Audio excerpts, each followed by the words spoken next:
प्यारे बुजुर्गों, माताओं, भाई और बहनों, जब हम अपनी ज़िंदगी जी रहे होते हैं तो बार बार हम सबको यही समझ में आती है कि वो लोग जो कार्य सही तरीके से करते हैं वो सही हैं। बच्चों को शुरू से समझाया जाता है कि हम सियाने बने, समझदार बने, हम चीज़ों को समझें, जानें, पहचानें और उस लिहाज से हम अपनी ज़िंदगी को गुजारें। अब सियाना कौन है ये जानना बड़ा मुश्किल है।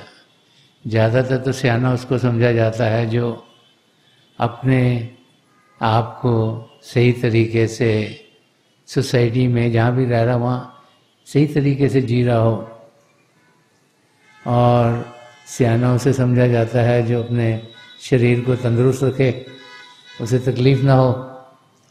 सियाना उसे भी समझा जाता है जो कि अपने रिश्ते नातों को सही तरीके से निभा रहा हो।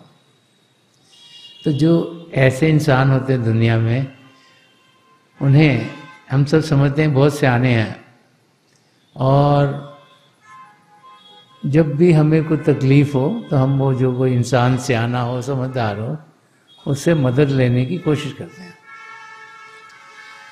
अब जो इंसान दुनिया में सियाना है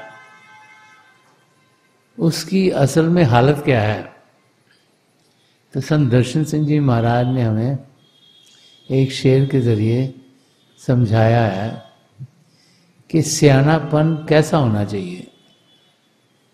हम सब जो चाहते हैं या कोशिश करते हैं कि दुनिया के बारे में सब कुछ जानकारी हो, नॉलेज बढ़े, जनरल नॉलेज बढ़े, हम सोचते हैं ये इंसान बहुत सियाना हो गया, इसको इस जगह का भी पता है, उस जगह का भी पता है, दुनिया में क्या हो रहा है वो भी पता है, हिस्ट्री ज्योग्राफी का भी पता है, सब कुछ पता है, ये बंदा बहुत सियाना है।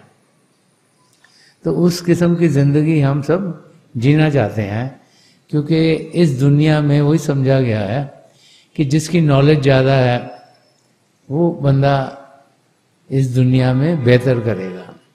तो संत दर्शन सिंह जी महाराज ने इस एक शेर के ज़रिए हमें समझाया है कि किस किस्म की ज़िंदगी हमारी होनी चाहिए।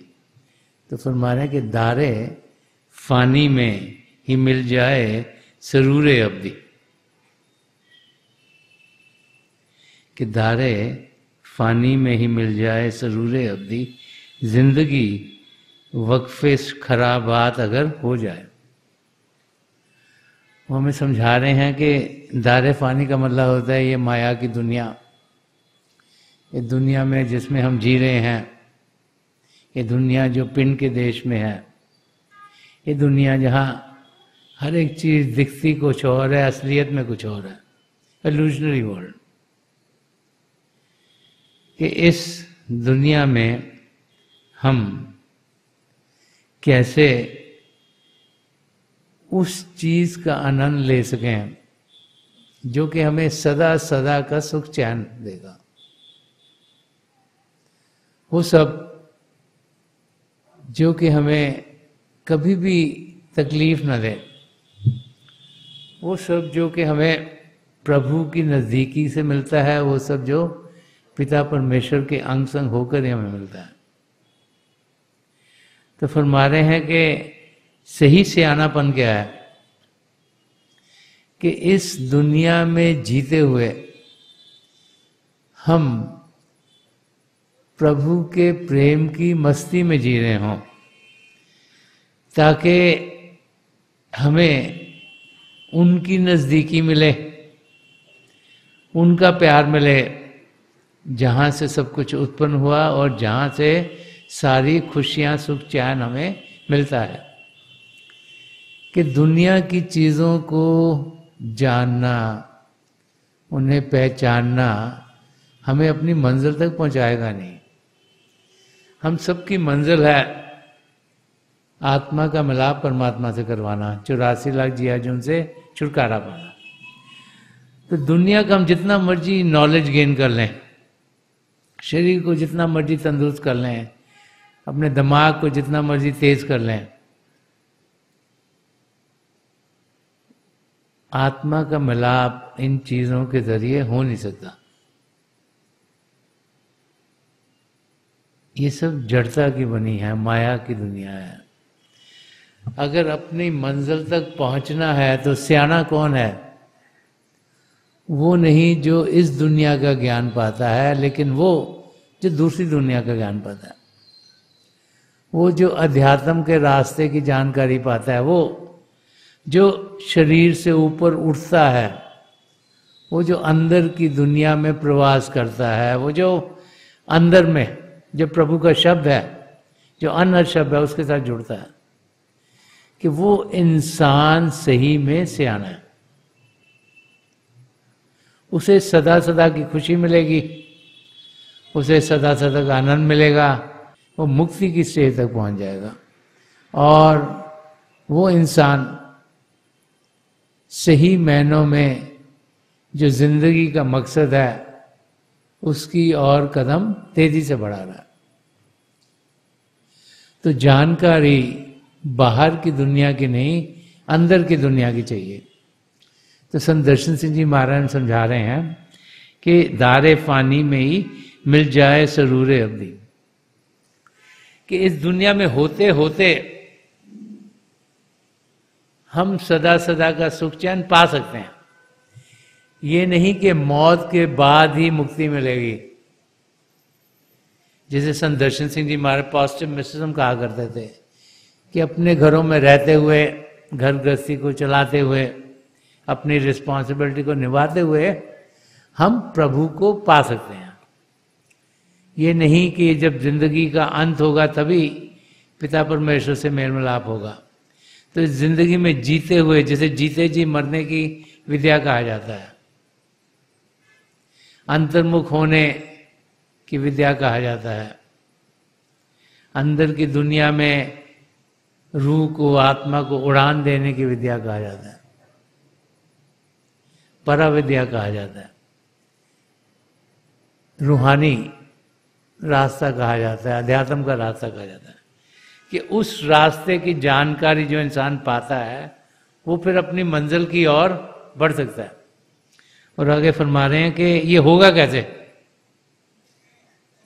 कि हम पा सकते हैं, हम में से हर एक अपनी मंजिल तक पहुंच सकता है, चाहे हम एक धर्म के हों, चाहे दूसरे धर्म को फॉलो कर रहे हों, चाहे एक देश में पैदा हों, चाहे दूसरे देश में पैदा हों, चाहे भाषा एक बोलते हैं चाहे दूसरी बोलते हैं, हम सब अपनी मंजिल तक पहुंच सकते हैं। तो कैसे पहुंचेंगे वो दूसरी लाइन में समझा रहे हैं। जिंदगी वक्फे खराबात अगर हो जाए, समझा रहे हैं कि अगर हमारी जिंदगी ऐसी हो जाए जिसमें कि हम पूरे तरीके से अपने आप को जो अंदर में हमारे शब्द चल रहा है उसके साथ जोड़ दें, जो अमृत वाणी है, जो अमृत हमारे अंदर चल रहा है कि झिमझिम वर्षे अमृत धारा, मन पीवे सुन शब्द विचारा। गुरु अर्जुन देव जी महाराज ने फरमाया कि हमारे अंदर आस्ते आस्ते आस्ते वो अमृत धारा बस रही है। अमृत धारा क्या है? प्रभु का शब्द, वो 24 घंटे चलता रहता है।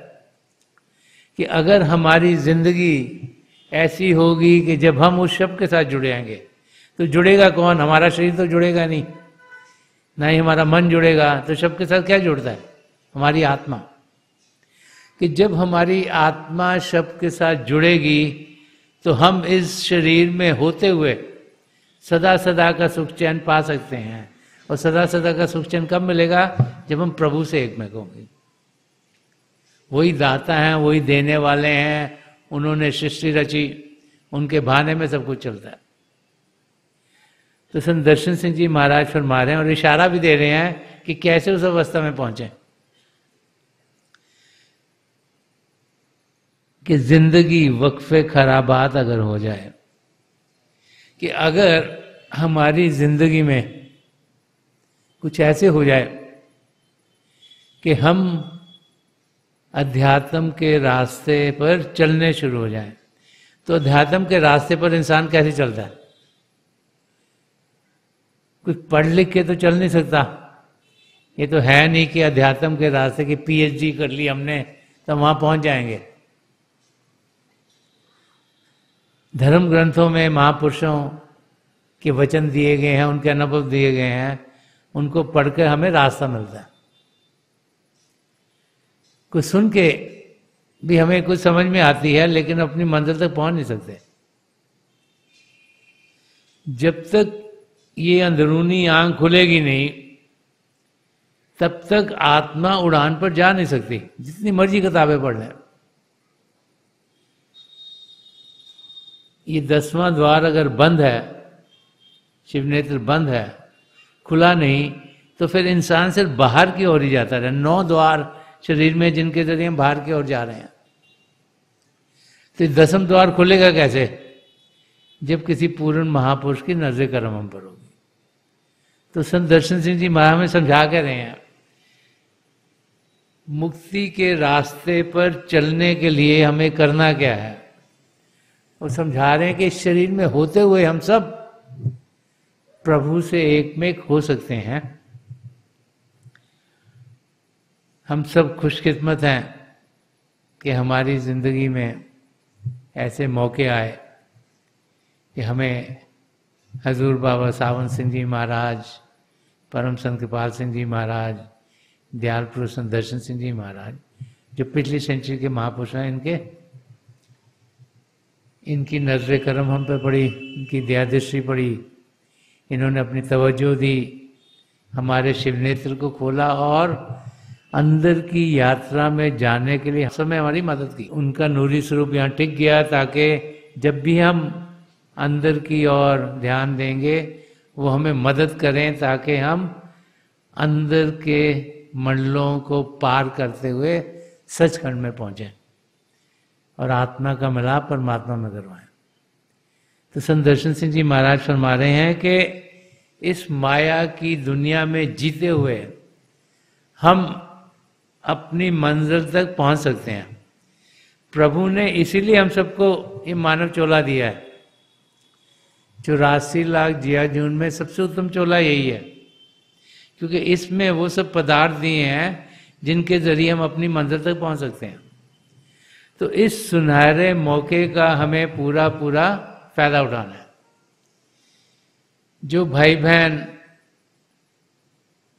इस शरीर में होते हुए सिर्फ बाहर की दुनिया का ही ज्ञान पाएंगे, वो कभी भी अपनी मंजिल तक पहुंचेंगे नहीं और इस जिंदगी के अंत होते ही फिर से 84 लाख जिया जून में भटकना शुरू हो जाएंगे। लेकिन जिसने इस शरीर का मकसद समझ लिया कि प्रभु ने शरीर क्यों दिया है, क्योंकि इसमें सब पदार्थ हैं, यहाँ ये जो 10वां द्वार दिया है, इसके जरिए हम अंदर की दुनिया में बढ़ सकते हैं। और जो अंदर की दुनिया में बढ़ेगा वो ही अपनी मंजिल को पा लेगा। तो संत दर्शन सिंह जी महाराज में बड़े प्यार से समझा रहे हैं कि हर एक इंसान पा सकता है। प्रभु ने हमें हक दिया है कि हम 84 लाख जिया जून से छुटकारा पाएं। अब देखना है कि हम कितना उस ओर बढ़ना चाहते हैं, कि हम अपनी मंजिल को पाना चाहते हैं, कि हम ये जो दुनिया की अट्रैक्शंस हैं इनमें ही अपना ध्यान दे के इनकी जानकारी पाके बड़े खुश हैं। तो मुझे इसकी भी समझ आए, मुझे उसकी भी समझ आए, मुझे उसकी भी समझ आए, और हम सोचते हैं हमने बड़ी कमाई कर ली। तो वहाँ पर समझाते हैं सही कमाई अंदर की दुनिया में है। इसीलिए भजन अभ्यास करना, बाकायदगी से सिमरन करना, प्रभु को याद करना, प्रभु के नाम का जाप करना, इन चीज़ों पर जोर दिया जाता है। एक और शेर में समझा रहे हैं कि कैसे हमारी जिंदगी में चेंज आ जाता है। फरमा रहे हैं कि साकी की निगाह से काया पलट गई, कि साकी की एक निगाह से काया पलट गई, जाहिद जो मैं कदे में मिले नौजवान मिले। इस शेर को समझने की कोशिश करें अगर ध्यान से, तो हमारी समझ में आएगा कि जो एक पूर्ण महापुरुष का शिष्य है वो कभी बूढ़ा नहीं होता, वो जिंदगी भर जवान रहता है। उसकी जिंदगी में कोई बुढ़ापापन है ही नहीं। क्यों? क्योंकि बुढ़ापापन हम लगाते हैं तकलीफों के साथ। शरीर काम नहीं कर रहा, डाइजेस्टिव सिस्टम भी खराब है, घोड़े भी खराब हो गए, दिख भी कम रहा है, तो बुढ़ापापन उसके साथ इंडिकेट होता है कि तकलीफों से इंसान भर जाता है। यदि तुलसी साहब ने फरमाया कि सुखी संत का दास, कि जो एक पूर्ण महापुरुष का सच्चा शिष्य है वो कभी दुखी होता नहीं। उसे ठीक है ऊंच नीच जिंदगी में आती हैं, उसको समझ में है कि पुराने कर्मों करके कुछ ना कुछ ऊंच नीच जिंदगी में आएगी, लेकिन उससे वो घबराता नहीं, वो दुखी नहीं होता, वो खुश रहता है, हर हाल में खुश रहता है। तो वो इंसान चाहे किसी भी चीज में से गुजरा वो खुश रहता है। क्यों? उसे मालूम है कि प्रभु मेरे अंग संग हैं, मैं अपनी मंजिल की ओर जा रहा हूँ, जब तक सारे कर्म कटेंगे नहीं मैं प्रभु में लीन कैसे होऊंगा। अगर कोई दुख दर्द आया है तो वो टल जाता है हर एक की जिंदगी में, तो इंसान अंदर से सुखी रहता है। तो यहाँ संत दर्शन सिंह जी महाराज फरमाया कि साकी की एक निगाह से काया पलट गई। कि जब हम किसी महापुरुष के चरण कमलों में पहुंचते हैं तो हमें होता क्या,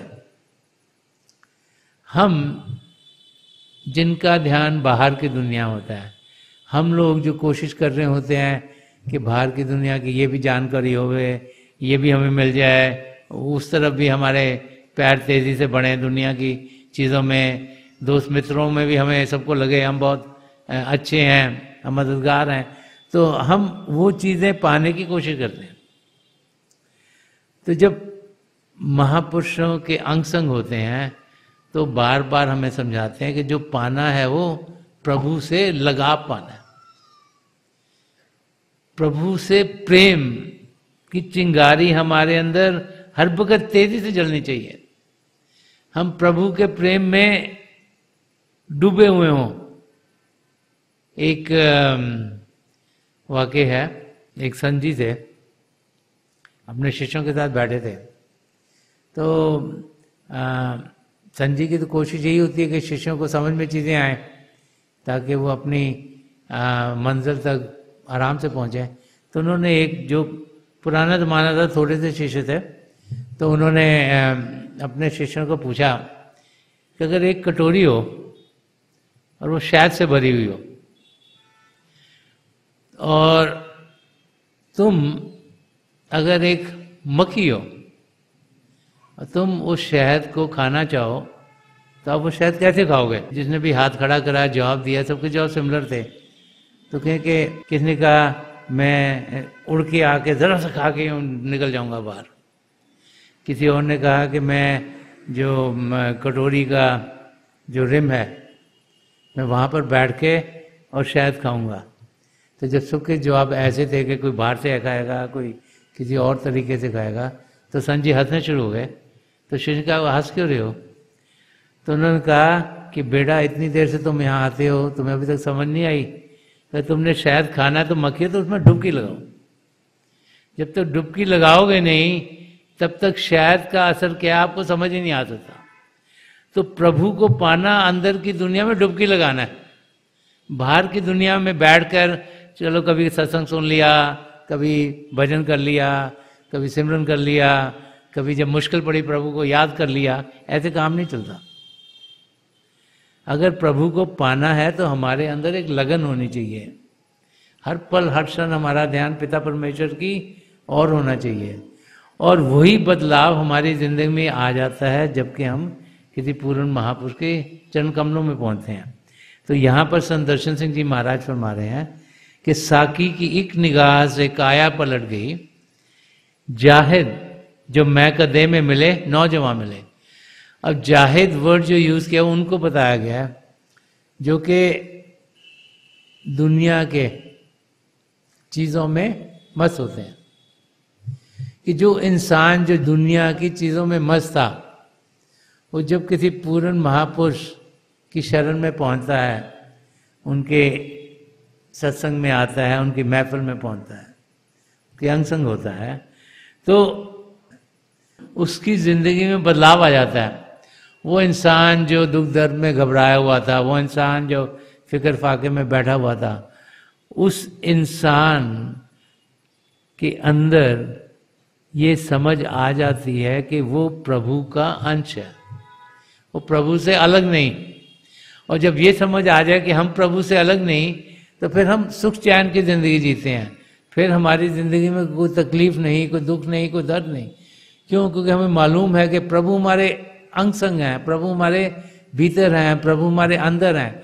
और जिसको उसका अनुभव होता है, जब ये 10वां द्वार खुलता है, शिव नेत्र खुलता है, तो अंदर में शब्द, जिनके 2 जाति रूप हैं, ज्योति और श्रुति, उसका हम अनुभव करते हैं। जब उस शब्द का हम अनुभव करते हैं तो हमें यकीन हो जाता है कि पिता परमेश्वर हमारे अंदर बैठे, बाहर नहीं है केवल। तो उस समय जाकर इंसान जवान ही जवान रहता है, उसको कोई बुढ़ापे होने के कोई चांस ही नहीं है। तो यहाँ पर संत दर्शन सिंह जी महाराज यही समझा रहे हैं कि जब हम दुनिया की चीज़ों में अपना ध्यान देते हुए जिंदगी जी रहे थे, तो हमारी जिंदगी में किसी पूर्ण महापुरुष की नजर कर्म पड़ गई, तो फिर हम जो खुशी का आलम, जब इंसान जवानी में होता है, तंदुरुस्त होता है, ताकतवर होता है, सुंदर होता है, सब कुछ कर सकता है, तो उस आलम में ही हम अपनी जिंदगी जीते हैं। क्योंकि जो आत्मा है, जिसे लाखों करोड़ों साल हो गए प्रभु से अलग हुए, वो शब्द जो उसकी खुराक है उसको मिली नहीं। लेकिन जैसे ही ये शिव नेत्र खुलता है, हम शब्द के साथ जुड़ते हैं, हमारे आत्मा को खुराक मिलते हैं, तो वो फिर तंदुरुस्ती की अवस्था में पहुंच जाती है। तो वही यहाँ संत दर्शन सिंह जी महाराज हमें समझा रहे हैं कि शब्द के साथ जुड़ना, एक नौजवानी के आलम में पहुंचना, और उस शब्द के साथ जितना ज़्यादा जुड़ेंगे, उतना हम देखेंगे कि हमारी जिंदगी और हसीन बनती चल जाएगी। और आगे फरमा रहे एक और शेर में कि जुनूने जिंदगी में जो खिरत को मुंतकिल कर दे, कि जुनूने जिंदगी में जो खिरत को मुंतकिल कर दे, वही तो मर्द मोमन की निगाह नाज होती है। हम सब चाहते हैं हमारी जिंदगी प्रेम से भरपूर हो, हम सब चाहते हैं हमारी जिंदगी खुशी से गुजर रही हो, हम सब चाहते हैं हम सुख चैन से जिएं।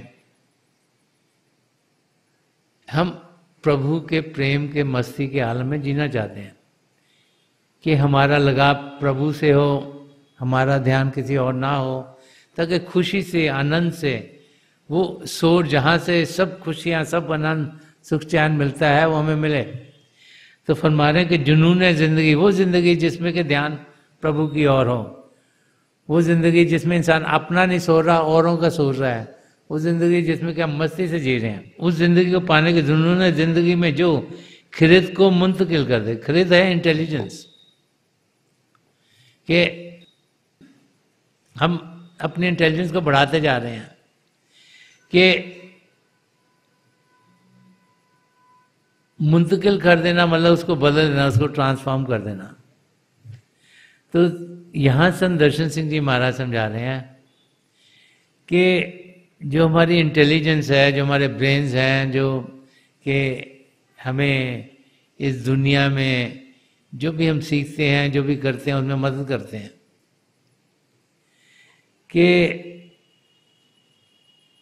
उस और जब हम जिएंगे तो फिर हम अपनी मंजिल की ओर कदम बढ़ा नहीं पाते। तो उसमें बदलाव आना जरूरी है। तो फरमाने के उसमें बदलाव कहाँ से आएगा? और वो जो कि हमारी जानकारी दुनिया की ओर है, जो हमारा ये जिसको हम कहते हैं कि ये इंसान ब्रेनी बहुत है, इसकी इंटेलिजेंस बहुत है, इसको दुनिया की बहुत जानकारी है। इसमें चेंज कौन ला सकता है ताकि उसमें प्यार बढ़े, उसका लगाव पिता परमेश्वर से हो, उसका ध्यान प्रभु की ओर जाए, वो अपने लिए ना जिए, औरों के लिए जिए, औरों का मददगार हो। और जिसको कहते हैं एक्सटेंशन ऑफ गॉड, कि भाई जो प्रभु चाहते हैं वो एक कॉन्ड्यूट बने, उसके जरिए औरों को मदद मिले, वो अपनी मंजिल की ओर बढ़े। तो फरमा रहे हैं कि जुनून जिंदगी में जो खिलत को मुंतकिल कर दे वही तो मर्द मोमन की निगाह नाज होती है। मर्द मोमन होता है पूर्ण सदगुरु, और निगाह नाज हुआ कि उनकी मस्ती से भरी हुई नज़र। तो फरमा रहे हैं कि एक पूर्ण सदगुरु की मस्ती से भरी हुई नज़र जब हम पर पड़ती है तो फिर हम मस्ती के आलम में अपने आप को पाना शुरू कर देते हैं। हम जिनका ध्यान बाहर की दुनिया में था वो बाहर की दुनिया से हटके अंदर की ओर जाता है। संदर्शन सिंह जी महाराज बहुत बड़ी फरमाते थे, I don't believe in conversion, I believe in inversion. वो फरमाते थे कि बाहर से बदलाव में मैं बिलीव नहीं करता, मैं अंदर से बदलाव चाहता हूं कि अंदर में बदलाव हो, हमारा ध्यान अंदर की दुनिया में जाए।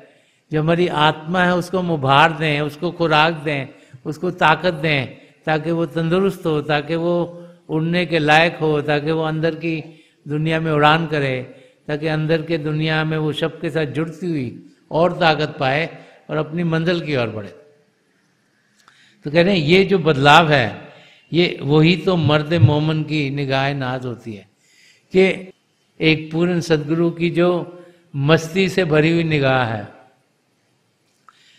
बार बार संत कृपाल सिंह जी महाराज फरमाया करते थे कि 2/3 हिस्सा जो रूहानियत का है वो हमारे सदगुरु की आंखों से आता है। समझाया करते थे कि 1/3 हिस्सा है जो मुंह से, जो शब्दों के जरिए आता है, लेकिन 2/3 हिस्सा है जो उनकी आंखों से आता है।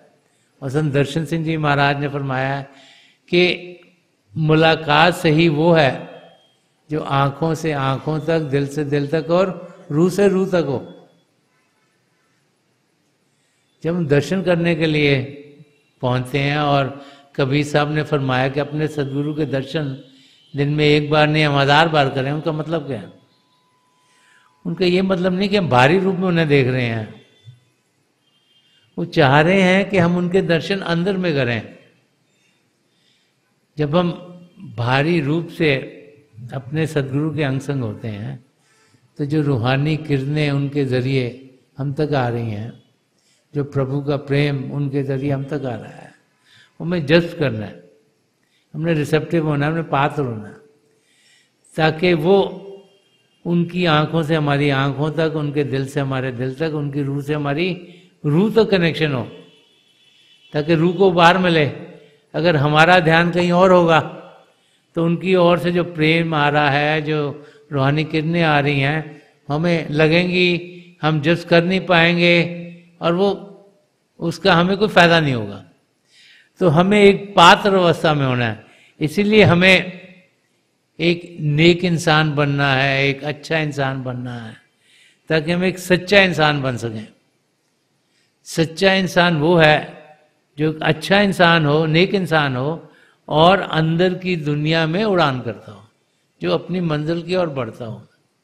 तो यहाँ पर संत दर्शन सिंह जी महाराज फरमा रहे हैं कि एक पूर्ण महापुरुष की जो नजर करम है, जो मस्ती से भरी निगाह है, जो उनके जरिए प्रभु का प्रेम हम तक आ रहा है, जो उनके जरिए रूहानी किरणें हम तक आ रही हैं, उनमें इतनी ताकत है कि वो इस दुनिया में हमारा जितना भी ध्यान है उसको हटाकर हमारा ध्यान, जो हमारी आत्मा का बाहरी रूप है, उसे प्रभु की ओर कर देती है।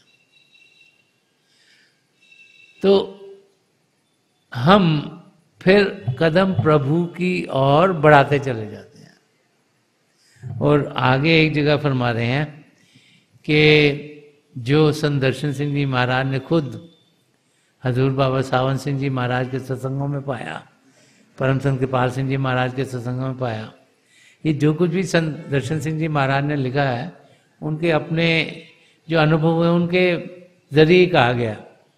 तो फरमा रहे हैं कि उठे हैं दरे साखी उल्फत से जो दर्शन, उठे हैं दरे साखी उल्फत से जो दर्शन महसूस ये होता है कि कुछ पा के चले हैं।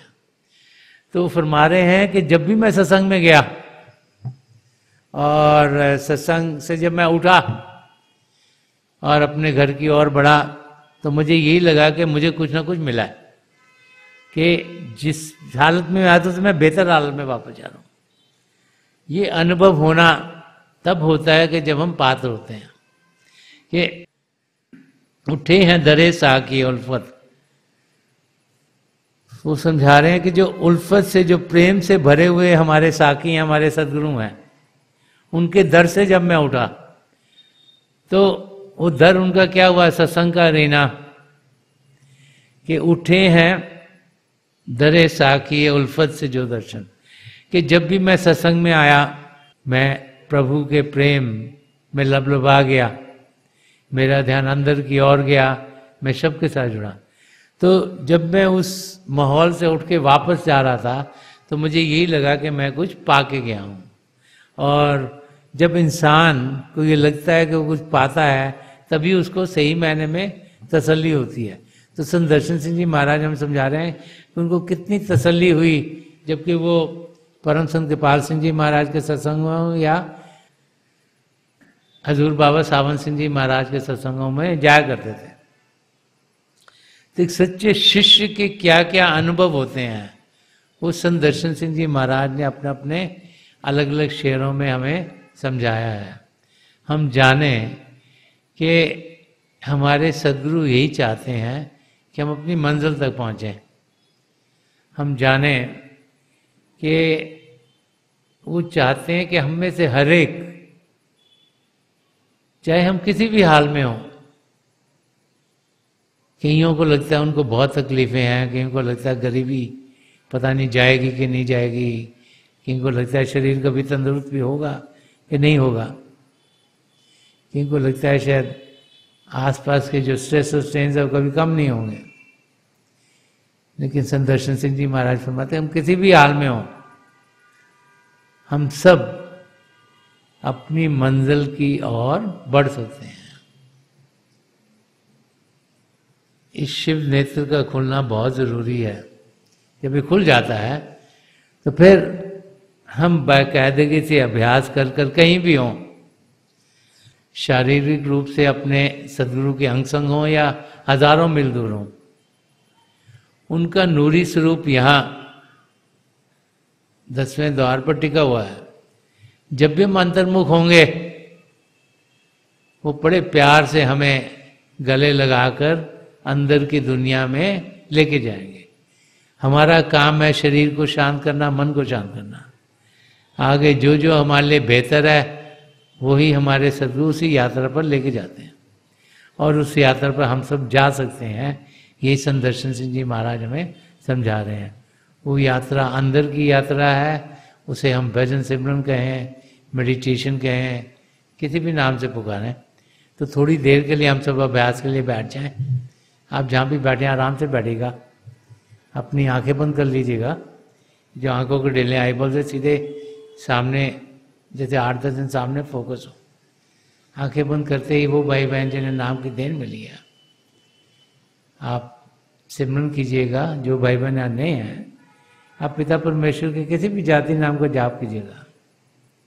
जाप मन ही मन करना, ऊंचा नहीं दोहराना। थोड़ी देर में आपको आपके सामने रोशनी के चिन्ह दिखेंगे। जो कुछ दिखता है उसके बीच में देखिएगा। शुरू में लगता है रोशनी आगे जा रही है, रोशनी के चक्र हैं। समय के साथ रोशनियां हमें लगता है टिक गई हैं। वो कह रहा है कि प्रभु की ज्योत आप सबके भीतर है। जब आपका ध्यान टिकता है आपको रोशनी दिखाई देती है, जब आपका ध्यान टूटता है आपको अंधेरा ही अंधेरा दिखता है। और समय के साथ जैसे जैसे आपका ध्यान ज़्यादा टिकना शुरू हो जाता है, आपको लगता है रोशनियाँ टिक गई हैं, फिर आप रोशनी से आगे निकल जाते हैं। एक आसमान जिसमें पहले लगते जैसे तारे टिमटिमा रहे हैं, वहाँ पहुँचे हैं तो जो सबसे मोटा या चमकीला सितारा उसमें ध्यान दें, वो रास्ता देगा। आप अंदर के चंद्रमा तक पहुँचेंगे, बड़े प्यार से उसमें देखेंगे तो वो भी रास्ता देगा। अंदर के आप सूर्य तक पहुँचेंगे और एक टकटकी लगा के जो सूर्य में देखेंगे तो फिर आपको आपके गुरु के नूरी स्वरूप दिखाई देंगे, उनकी आंखों में देखेगा, और जो जो आपके लिए बेहतर है उसी यात्रा पर वो आपको लेके जाएंगे। मेरी प्रभु के चरण कमलों में जो पिछली सेंचुरी के महापुरुष हैं, हजूर बाबा सावन सिंह जी महाराज, परम संत कृपाल सिंह जी महाराज, दयाल प्रसन्न दर्शन सिंह जी महाराज की चरण कमलों में यही प्रार्थना है कि जो जो हम सबके लिए बेहतर हो वही हमारी जिंदगी में डाले, हम प्रभु के शब्द के साथ जुड़ें और हमारे भीतर प्रभु की ज्योत के हम दर्शन कर पाए। थोड़ी देर में मैं आपको इस बैठक से उठाऊंगा और मेरी शुभकामनाएं आप सबके साथ हैं।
छोड़ दीजिए जी, प्लीज लीव ऑफ।